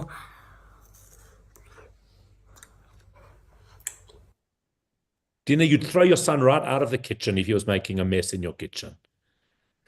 No, I would not. I'd be so proud. But I love this guy. He's so It's cute. very cute. Very cute. But Very cute. he was making, like, there's one post he's got, he was making a bagel. But you don't understand. I was like, oh my God, is that how you make a bagel? Like the way you twist it and stuff. I was like, oh yes. So Liz, I've always actually wanted to ask this question of these Instagram and you being one of them, is so often we'll see these things and they put it together and like this little kid.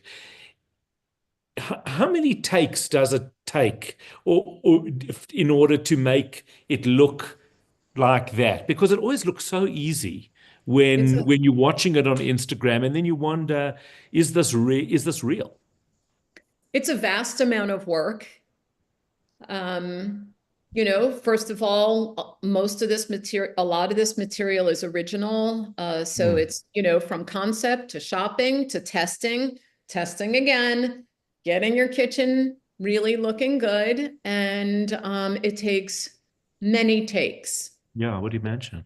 You either need someone else in the kitchen with you, or you need to be able to run around and put your camera on and just keep editing. It's a huge amount of work. Yeah. Because we watch it, we consume this, and then we go into the next one. And I think we don't often realize the amount that goes into these videos, these reels.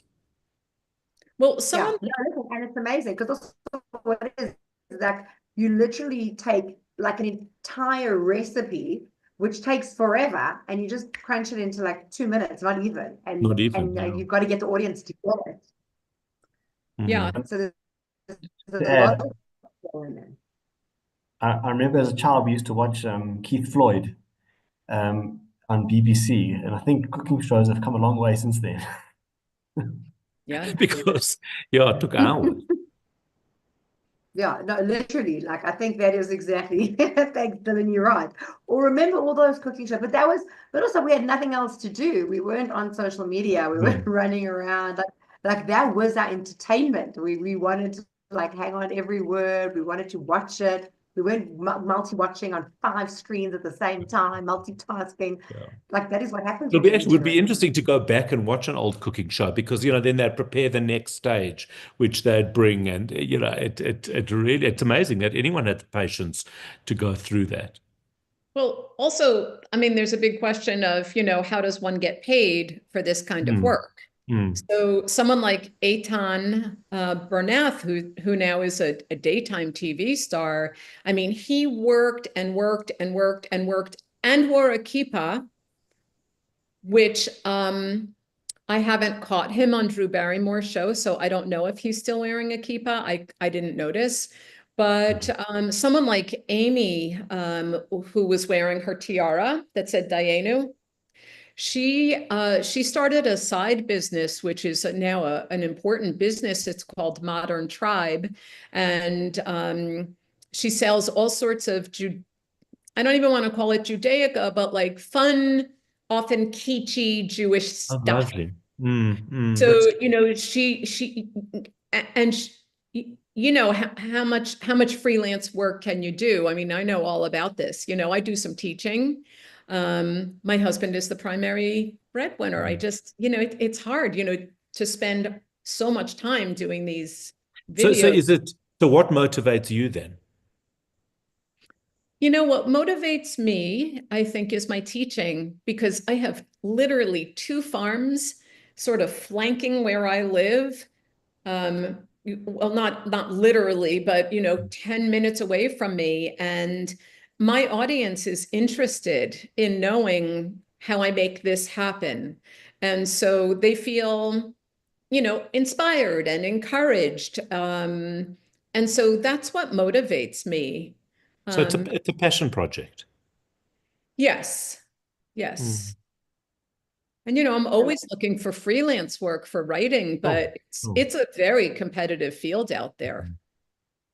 Yeah. Well, you can write for the Jewish Report. We'll get you in on one of our next recipe intakes. Thank you. But what's great is that you actually just have a love of cooking, and I find that, and Howard would know this because of his family, his wife, his son, his daughter-in-law, that there's like, I think it's just something inbred. If you're a naturally good cook, you've got a natural feel for ingredients, what goes together, and that love of food and that love of creating new and innovative food. Yes. I think that is what differentiates someone like you. Maybe, I mean, I love food, but I'm not obsessed with food. Like my daughter loves making food, and I'm like very functional on my food. Like I'm eating it, I know I need it. Like eat, don't get a headache.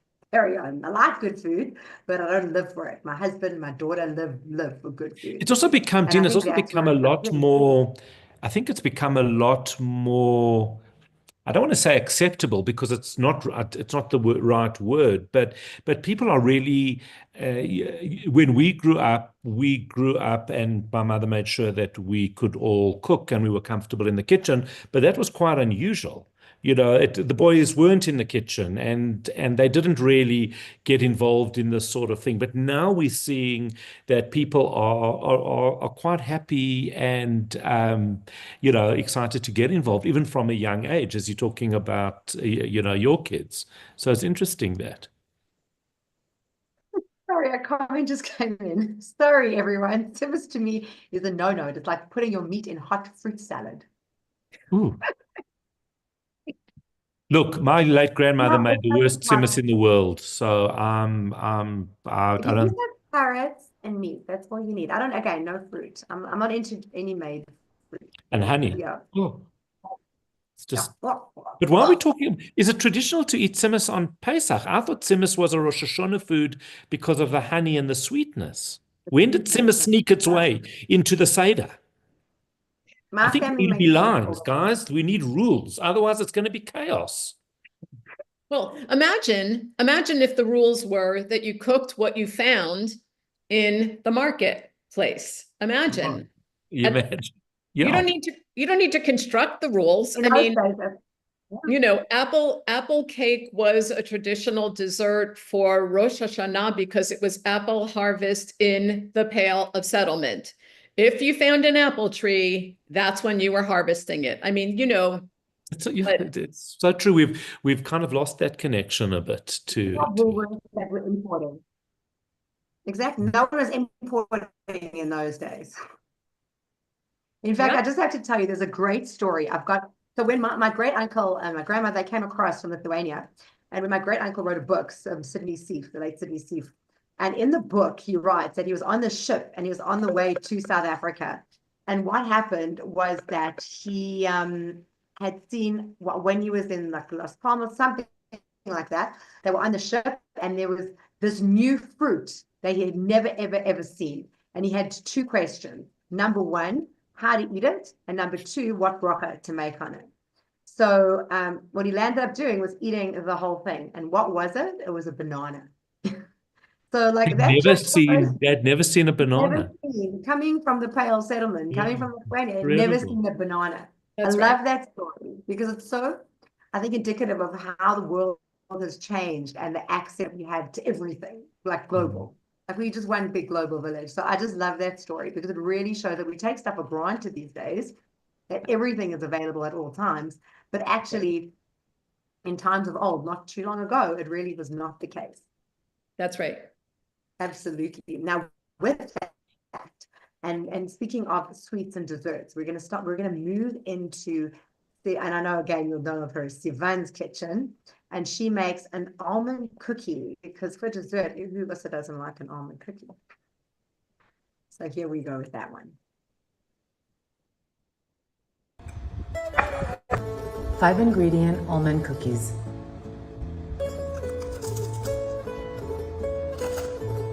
They're super crispy, they're so sweet and delicious and easy to make. In no time, you too can enjoy these irresistible almond cookies. Start by adding all of your ingredients into a bowl, no particular order needed. Mix everything together until the sugar dissolves and you get a smooth, wet consistency. Next, grab a baking sheet and line it with parchment paper. Spoon the mixture onto the sheet, shaping it into circles using your fingers. Bake these cookies in a preheated oven set at 320 degrees Fahrenheit for about 25 to 30 minutes. While baking, you can't resist that warm aroma of toasted almonds and sugar coming together. Once baked, let them cool completely before removing them from the sheet, and as you can see, they're easily removed from the parchment paper. Then plate and enjoy. These cookies will bring just the right touch of sweetness to your holiday and the most perfect treat to add to your Passover desserts. So Howard, as you said, you are not allowed to eat these. Yeah, I'm out as far as that one. Listen, Yeah. it certainly get me out of the rest They of the do. Seder, that's for sure.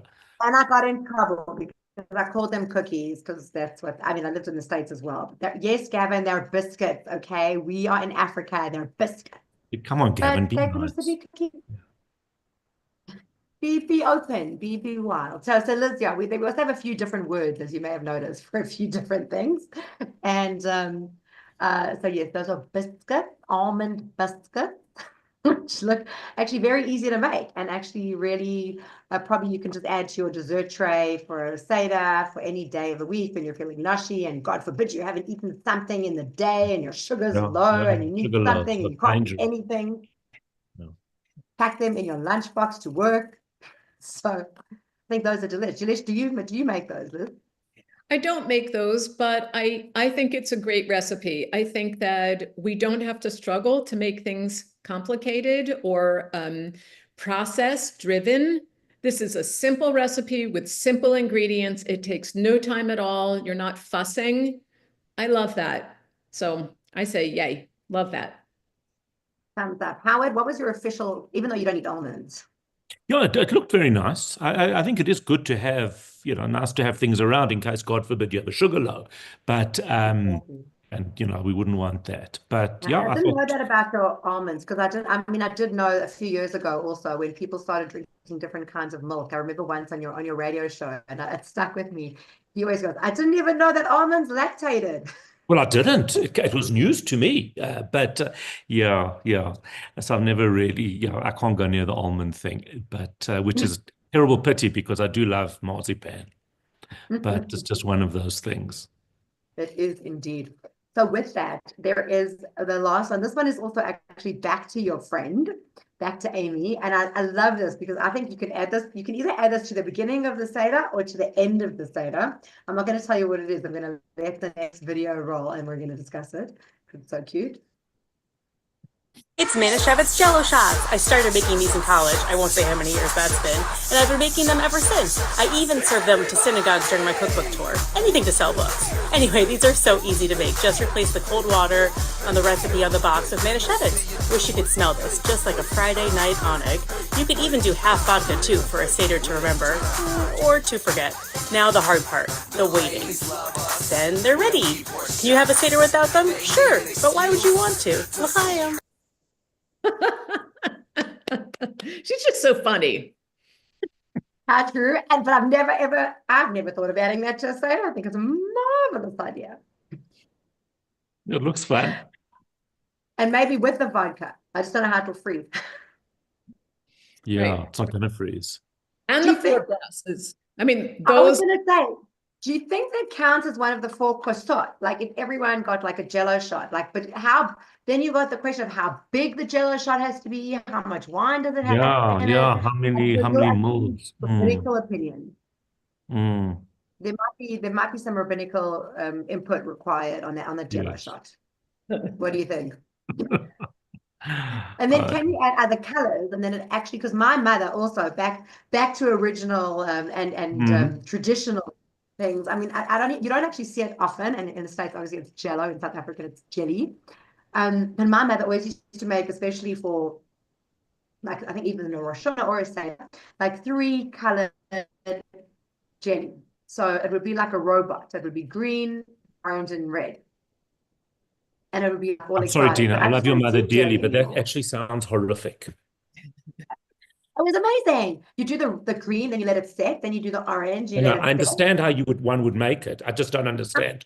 I understand the how. I don't understand the why. Outstanding, Howard. It was a time. It was a time, and Jello was Thank a real you. thing. My mother made, and this could turn your stomach, although I loved it. It was a lime Jello with mayonnaise, canned, I know, it's bad, and canned pineapple. And then she would unmold it. She would unmold Keep having it. a reaction. You would unmold it and it would be like the centerpiece on the table, and people would be like, ooh, that's amazing. How did you do that? But it's enough to turn your stomach, right, Howard? Yeah. Yes, mayonnaise Not, and jelly, no. Okay, not the lime mayonnaise. jelly, and pineapple. My eyes are watering from this.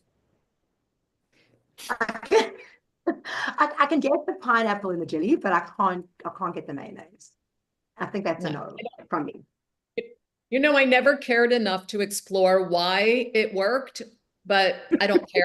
It's just disgusting, but it's part of an era, right? Like read a 1950s cookbook. It's this stuff it existed. And it was all processed and it was all full of dyes, to get me started. It was disgusting. And but I think that's why it's died out, because it's like quite an artificial kind of dessert. So maybe if you throw alcohol, it's fine. Yeah, I know why. Yeah. People came out of World War II and they were ready. The women had gone to work. A lot of the women had gone to work, and there were convenience foods that were very, very, very quickly created. They came from a box. They thought it was a wonder. And there were tons of chemicals and colorants and all sorts of things that were used as preservatives. So this was considered moving forward instead of what we know now was moving backwards. But, you know where I'm coming from. No, absolutely. But also talking about that and getting to where you were coming from, like in terms of looking at what's seasonal and what you can make. So like pears, like, stewed pears, stewed apples, baked nectarines, like those kind of things are also delicious, which you can always add to your Seder. You add a bit of honey. To some extent, I think here in South Africa, we have retained a bit of that, because I know when we lived in the United States, there was never a season for fruit because you could always get everything always. Now that it might have looked good, it didn't taste good if it was from another season, because it just, you knew it was frozen. I think here in South Africa, we don't have that convenience. We don't have peaches, for example, out of season, or pears out of season. And in a way, I think that is quite a bit healthier. And I don't think we go the same. I mean, aside from your mom, Dina, with those different layers of jelly. But generally, I think we do. She's watching. Oh. That Howard Sackstein, he's the worst. So no, but I think in general, I think we do. I think we haven't gone the preservative route the way the US went, and it sounds to me like Liz, her mission is to put it back, to come back to a much healthier way and a holistic way of eating. It's definitely my mission, and that's why I can sell my classes, because not only am I able to teach them on a farm in beautiful farm kitchens, because I live in an amazing place in Connecticut, but people want to know how to get back to simpler foods. And, for me, the real trick is how to do all of that within the Jewish story, within the Jewish food story. That's where it's exciting. It's the sweet spot for me. Yeah, it's incredible that. It's a great mission. Exactly. Absolutely. Now, so we've been through all the recipes that we had selected, and hopefully I think everyone has got quite a good range now of different stuff. I think we really like look to see what we could find that would be interesting, that would be innovative, that would be delicious and not too difficult to make. I don't think we'll do the poll. So if people want to put their favorite recipes in the bottom, like as in the comment section. And if you're on YouTube, you can put it obviously in YouTube. And also if you are on YouTube and you want these recipes, I think Dylan, please will you put the email address for the Jewish Report in the on the screen, and we'll put it there. I think it's editorial@SA Jewish Report. Yep, I'll pop it there now. There we go. So Dylan, if anyone wants the recipes and they're on YouTube, what email address can they email? I'm going to pop it there, and also to our Facebook viewers as well. So they will get to them tomorrow morning. We were live on Facebook, on YouTube, and on Zoom. Sorry, I did forget. Like and follow us on those platforms. We would really appreciate that as well. Absolutely. You can go to our website, shir.co.za. You can go to our YouTube channel, which has got all of our now 179 webinars on them. And then in addition to that, we will have one more webinar before Pesach, and that is going to be on the GNU. Liz, for you, the GNU is the Government of National Unity in South Africa, which at the moment is looking very, very fragile. I mean, there's a lot of unpredictability in the world at the moment. I mean, you live in the United States, you've got President Trump, so you know all about that. So I don't need to comment on that. No, we're not going political. This is just about food. The only politics we're getting into are jelly and preservatives. That's the And only air politics. fryers. And air fryers. Oh, yes. And also, you can also put in the comment section, yes or no to air fryers. But I'm only saying that you'll say no to air fryers if you haven't tried them. Once you try it, like once you go air fryer, you can't go back. I'm just saying. I doubt Putting it that, out but there. Let's okay. pull it out of the garage, wherever you said you had it in storage. I promise you. Out of the basement. The basement. Yeah, we don't have basements in South Africa. So our basements are garages. So let's see. Love the brisket, salmon, pizza, and cookies. No for air fryers. The soup was one of their favorites. That looked more like a George Foreman definitely than an air fryer. soup as well. Yeah, it did. Hey, Dylan? No, it looked more like a George Foreman grill than an air fryer. I don't know if they're so popular anymore. People, there were quite a No, range that of brands. ninja is like a yeah, no, that ninja is one. I think it's in Israel, but it's not here yet. I'm assuming one day or someone listening to this webinar will bring them in. But absolutely, let's see, more biscuits. Yeah, supermarkets full of preservatives in South Africa. So we're getting a lot of comments. We're getting a lot of input. But I just have to say, Liz, I think thank you so much for everything you've added to our webinar. It's amazing that you know all of these contributors. It's obviously a very tight world in there, which I love, love, love. Hopefully you can all come to a cooking tour in South Africa. I would love to do that. And I do have to say that I have found that the Jewish food writers are very as competitive as you might think it is. The truth is that so many of us come at it from a very particular viewpoint. And I think that's why so many of us became friends. We didn't see it as competition. We saw it as, celebrating Jewish food in our own ways. So it's been my pleasure. Amazing. Thank you for having me. And Howard, also always the host with the most. Thank you. I mean, I know he's a foodie and he lives in a house with people with food and he appreciates it and he's somehow not shy to share his opinion. So we always value that. Yeah. Well, You're working on your show. I did hold a bit back tonight, so that was important. Demure. What did I say? Yes, I often hear you describe this. People always talk about demure. that. Howard is so demure. No, this was so much fun. Thank you. And thank you everybody for having fun along with us. Liz, it was absolutely awesome to meet you. Thank you for pressing all the buttons, for doing the downloads, for keeping us on the straight and narrow. And as a little treat, I found such a great music video from 613 that they've got a whole range of videos on Chagim and stuff that they've remade. And this is a Bruno Mars version. So we're going to play out with that.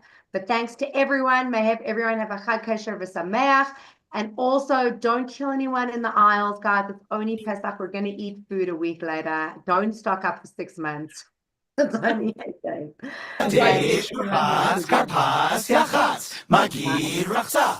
Pesach, Passover, Passover, Passover, Passover, Passover,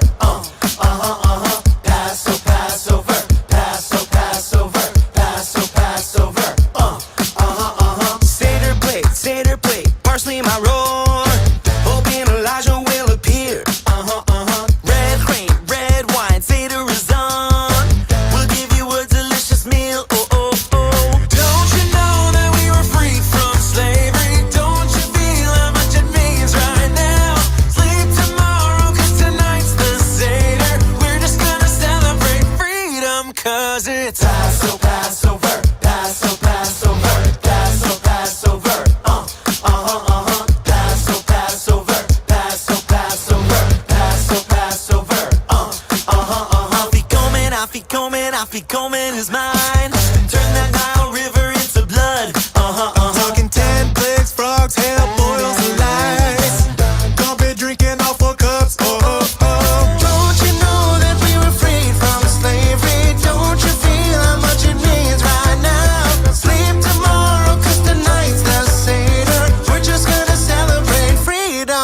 'cause it's Passover, Passover, Passover, Passover, Passover, Passover. Passover, Passover, Passover, Passover, Passover, Passover. Hey, so now we tell the story. Are you ready? 'Cause we're gonna tell ya, tell ya, tell ya. Stone hard, Pharaoh said stay. Yeah. There were 10 plagues. Don't fight, no time, we ran away. No longer slaves. Don't you know that we were freed from slavery? Don't you feel how much it means right now? Sleep tomorrow, 'cause tonight's the Seder. We're just gonna celebrate freedom, 'cause it's Passover, Passover, Passover, Passover, Passover, celebrate it. Passover, Passover, Passover, Passover, Passover,